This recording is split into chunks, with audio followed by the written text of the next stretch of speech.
నమో వెంకటేశాయ. కొత్త కనిపిస్తున్నాను కదా.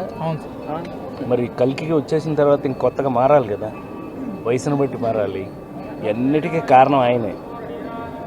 47 సంవత్సరాల సినిమా జీవితంలో రకరకాల వేషాలు ఇస్తూ రకరకాల పాత్రలతో మీ ముందుకు వచ్చిన నేను ఇవాళ కల్కి వరకు కూడా ఒక కొత్త పాత్రలు చేయడం జరిగింది. అందులో భాగమే ఇదొకటి. ఇప్పుడు చేస్తున్న మంచి మంచి అంతా స్వామి, మన చేతిలో ఏమీ లేదు.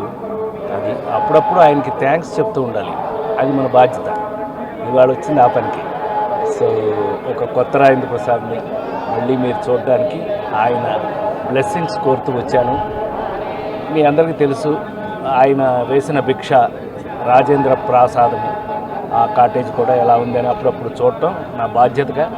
స్వామివారికి రోజు కరెక్ట్గా జరుగుతుందో లేదో చూడాలనే బాధ్యతతో స్వామివారి ఇచ్చిన బాధ్యత నెరవేరుస్తూ మీ అందరూ కూడా జీవితంలో ఒక కొత్త వెలుగులతో కొత్త కొత్త జీవితాలతో బాగా కష్టపడి, అందరూ కష్టపడిందే తినొద్దండి, అరగదు.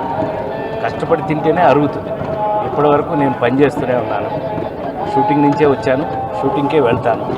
సో మరొకసారి ఆ స్వామివారి ఆశీర్వచనాలు మీ అందరికీ ప్రతి ఇంట్లోనూ పరిపూర్ణంగా ఉండాలని, ఈ నన్ను చూస్తున్న మీ అందరికీ కూడా ఆ స్వామి గొప్ప జీవితాన్ని, గొప్ప ఆనందాన్ని ఇవ్వాలని మనస్ఫూర్తిగా కోరుకుంటున్నాను.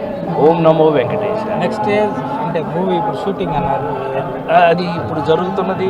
రవితేజతో ఒక సినిమా జరుగుతుంది, నితిన్తో ఒక సినిమా జరుగుతుంది, హరికథ అని స్వామి మీద ఒక పెద్ద సినిమా పీపుల్ మీడియా టెక్ వాళ్ళు తీస్తున్నారు. ఇలా అన్ని ప్రత్యేకమైన పాత్రల్లో నా అదృష్టం, స్వామి ఇచ్చిన అదృష్టం ఏంటంటే నా మీద ప్రత్యేకమైన పాత్రలు రాయటం. సో ఇక్కడి నుంచి మీ అందరికీ పండగే, సినిమాలతో పండగ చూసుకోండి. ఓం నమో వెంకటేశ్వర. హ్యాపీగా గోవిందా.